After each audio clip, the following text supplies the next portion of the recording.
এই মুহূর্তের পর সবথেকে বিরাট বড় খবর, পঞ্চায়েত নির্বাচনের আগে পৃথক রাজ্যের দাবি দেওয়া নিয়ে ময়দানে ঝাঁপালো আইপিএফটি। উত্তান শুরু পাহাড়ে মথার। বিস্তারিত জানিয়ে দেব, সঙ্গে থাকবেন। পঞ্চায়েত নির্বাচনের মুখে সরকারের শরিক দল আইপিএফটির যুব সংগঠন কাঞ্চনপুর থেকে লং মার্চ শুরু করলো সোমবার।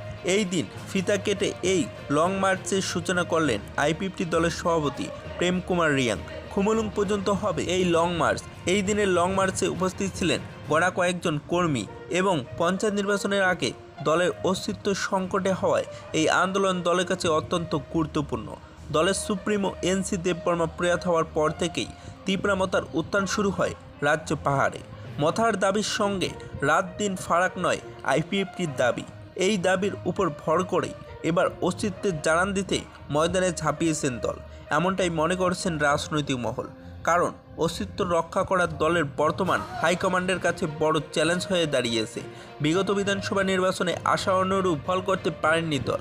একটি আসনে মাত্র জয়ী হয়েছেন আইপিএফটি। বিজেপির কেন্দ্রীয় নেতৃত্ব আইপিএফটির উপর বড় আশা করেছিল, কিন্তু ফলাফল যে এত নিরাশাজনক হবে সেটা বুঝে উঠতে পারেনি কেন্দ্রীয় নেতৃত্ব। কিন্তু তারপর দ্বিতীয়বার সরকারের করলেও হতাশা করেননি আইপিএফটিকে সঙ্গে রেখে সরকার পরিচালনা করছেন বিজেপি। এরই মধ্যে আসন্ন পঞ্চায়েত নির্বাচন ঘোষণা হওয়ায় ইঙ্গিত রয়েছে নির্বাচন কমিশন থেকে এর আগে লং মার্চের নাম করে বিজেপির অপছন্দের দাবি নিয়ে সরব হয়েছেন বড় আশাবাদী আইপিএফটি কর্মী। স্বল্পতা থাকলেও দাবি তুলে নিজেদের জাহির করছেন দলের নেতৃত্ব।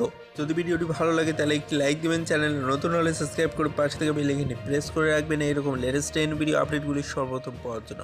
Bureau report, easy top Bangla.